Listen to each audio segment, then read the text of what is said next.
Sans détour, sans détour. L'interview grand format de Radio Côte d'Ivoire.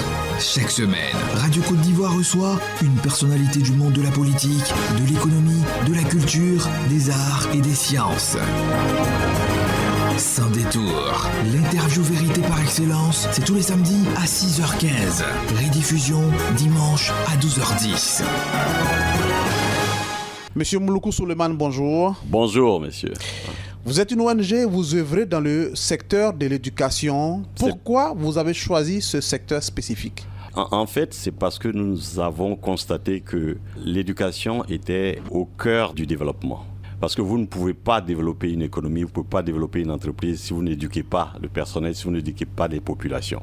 Et nous-mêmes avons fait cette expérience parce que nous avons été à l'école du CP1 jusqu'à la maîtrise, et puis certains ont eu la chance d'aller faire une formation au-delà de la maîtrise, et ça a changé leur vie. Ils ont eu la chance, parce que toutes choses égales par ailleurs, si vous avez un bon diplôme, vous avez un emploi correct et décent, avec des revenus qui sont raisonnables. Et cela vous permet d'avoir une vie correcte. Et cela nous a permis, nous tous, les amis, ceux de ma génération, de profiter de ce qui marchait en Côte d'Ivoire le mieux, c'est-à-dire l'éducation et puis les bourses d'études. Donc nous en avons profité, ça a changé notre vie et puis celle de notre progéniture. On s'est dit, mais attendez, est-ce qu'il faut rester égoïste, rester entre nous, ou bien ingrat vis-à-vis de la Côte d'Ivoire? On s'est dit non, faisons quelque chose. Essayons de voir dans quelle mesure on pourrait créer une association qui pourrait nous permettre d'aider les enfants, ceux qui ne sont pas privilégiés, ceux qui sont démunis, qui vivent dans des zones défavorables, parce que nous savons que s'ils ont la chance d'avoir de bons diplômes, leur vie pourra changer comme la nôtre a changé.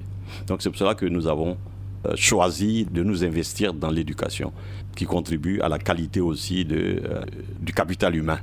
Exactement. Je vous prends au mot, vous avez dit il faut faire quelque chose pour ces jeunes gens et ces enfants qui sont dans des zones défavorisées, qui n'ont pas toujours cette même chance. Et vous militez pour que tout le monde ait la chance de réussir. Dites-nous, pour ces enfants de ces zones défavorisées, qu'est-ce que vous faites concrètement en termes d'éducation pour leur donner cette chance-là? Ok, ce qui marche le mieux, comme vous le savez, dans ces zones-là, ce sont des prises en charge. Parce que les parents se trouvent dans des situations quelque peu difficiles, n'arrivent pas à soutenir leurs enfants, même si ces enfants sont brillants, ils sont bloqués de temps en temps. Donc il faut chercher des prises en charge, des aides financières, et en même temps créer des clubs de lecture, parce que la connaissance se trouve dans les livres. Et c'est ce qui a fait que nous avons, ces dernières années, mis l'accent sur chercher à collecter des livres pour booster, inculquer cette culture de la lecture chez nos enfants afin qu'ils puissent réussir leurs études. Parlant de prise en charge, est-ce que vous avez une idée de combien d'enfants vous avez pris en charge jusqu'ici? Alors, ce que je pourrais vous dire sans me tromper, je pense qu'il y a quand même une vingtaine d'enfants qui ont profité de nos prises en charge. Parce que ce que nous faisons, nous allons vers certains établissements qui acceptent, parce que ils épousent le fait que c'est bon d'investir dans l'éducation.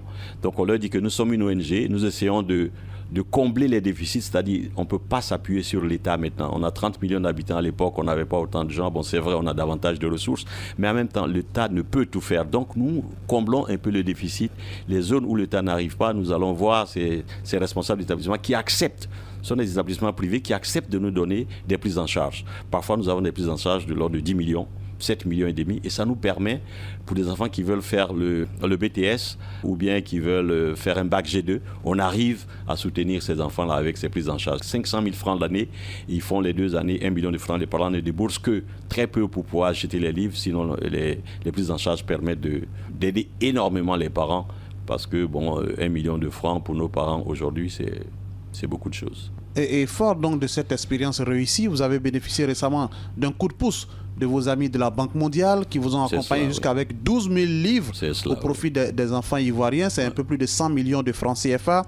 Qu'avez-vous fait de ces nombreux livres? Alors ça, je me réjouis d'en parler parce que c'est la toute première fois que nous avons reçu autant c'est notre œuvre majeure, 100 millions de francs, la valeur, et cette valeur a été estimée par des professeurs de l'université de Cocody qui sont allés avec un quart et des étudiants. Regardez ce que nous avons dans les cartons, c'était 320 cartons, et ça nous a pris 2 années de négociation avec cette ONG qui est à Washington, qui s'appelle Book Project, qui est vraiment une ONG qui collecte des livres et qui les distribue un peu partout de par le monde. Et nous avons eu la chance de les convaincre avec nos arguments et puis notre sérieux, notre savoir-faire et puis aussi le passé, puisque moi-même j'ai eu la chance d'être employé de la Banque mondiale, du groupe de la Banque mondiale. J'étais précisément à la SFI pendant 17 ans. Je travaillais à Washington et puis dans d'autres pays. Donc ça m'a permis de développer ces rapports et nous en avons profité. Et ces 12 000 livres, nous avons commencé à les distribuer au lycée technique parce que comme je le dis souvent, il faut renvoyer l'ascenseur. C'est grâce au lycée technique que j'ai pu avoir mon bac B en 1974 avant d'aller à l'université d'Abidjan.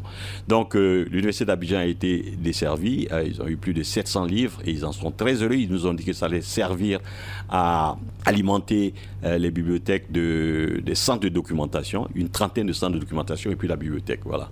Donc c'est ce qu'ils nous ont dit. Et le lycée technique et puis aussi le lycée Mami Adjoa à Yamoussoukro. Et la dernière fois, le 21, nous avons une activité majeure à Agboville où nous avons reçu la Côte d'Ivoire en miniature.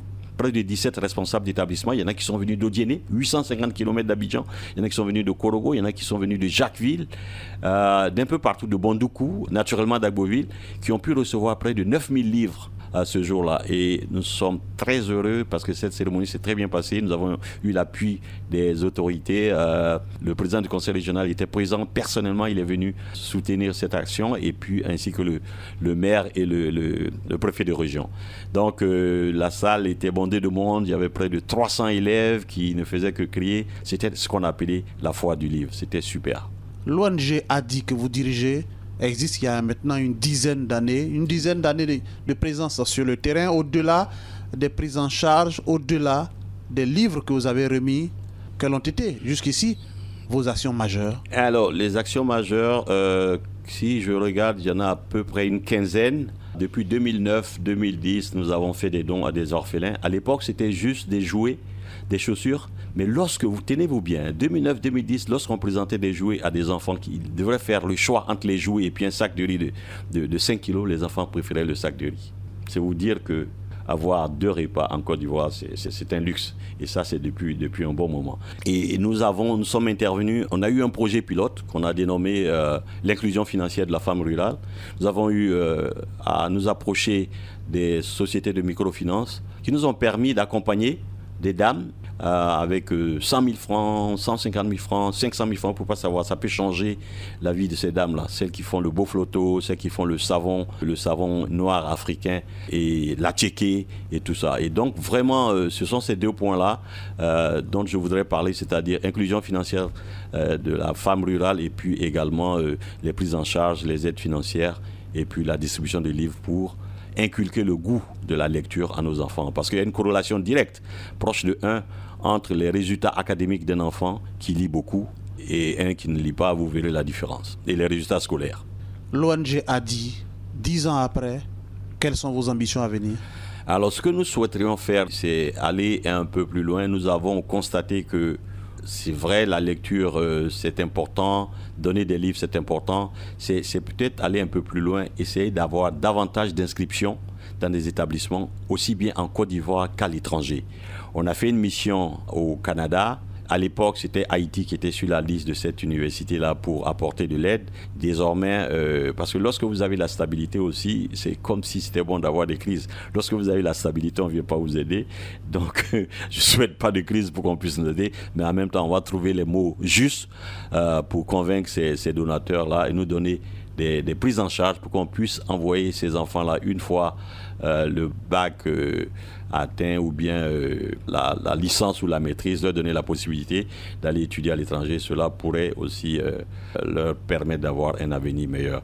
Donc c'est aller vraiment toujours dans l'éducation. Toujours dans l'éducation. Comme je l'ai dit, on ne peut pas développer une économie ou développer une société sans investir dans l'éducation, sans investir dans la formation. C'est encore ça, le capital humain. Et nous continuons un peu ce que la Banque mondiale essaie de faire. Pour faire reculer la pauvreté, il faut effectivement investir dans l'homme, dans l'éducation et la santé. C'est ça le capital humain. C'est cela. Monsieur Mouloukou Souleymane, on sait que vous n'êtes pas régulièrement en Côte d'Ivoire. Vous faites la navette entre la Côte d'Ivoire et les États-Unis. Quel est votre message à la jeunesse, vous qui vous investissez tant dans l'éducation de ces jeunes gens? Alors, c'est vraiment leur demander de prendre au sérieux les études. Prendre au sérieux les études et comme je l'ai dit tantôt, c'est très important de lire et lire n'importe quoi. Parce que cela vous permet d'abord d'augmenter votre concentration, capacité de concentration, ça augmente votre vocabulaire, il devient plus étendu, plus élargi, il vous donne des meilleurs résultats scolaires. Et la lecture, c'est tout en fait. Donc moi, je l'ai constaté. Si j'avais lu davantage, j'aurais eu de bien meilleurs résultats. Mais je ne me plains pas trop de ce que j'ai pu avoir grâce à Dieu. Alors, j'encourage les enfants à s'intéresser à la lecture, à fréquenter les bibliothèques, à se créer des clubs de lecture. Et nous allons contribuer à cela en organisant parfois des rallyes dans certains établissements qui ont reçu des livres de nous, parce qu'on va aller visiter ces établissements pour voir ce qu'ils en ont fait et puis voir dans quelle mesure on pourra organiser des petits concours pour vraiment motiver ou bien même inviter certains auteurs à venir parler de leurs ouvrages pour inculquer cette envie de lire. Pour moi, c'est très important. Monsieur Mouloukou Souleymane, président de l'ONG ADI, merci d'être passé chez nous. Tout le plaisir était pour moi. Merci.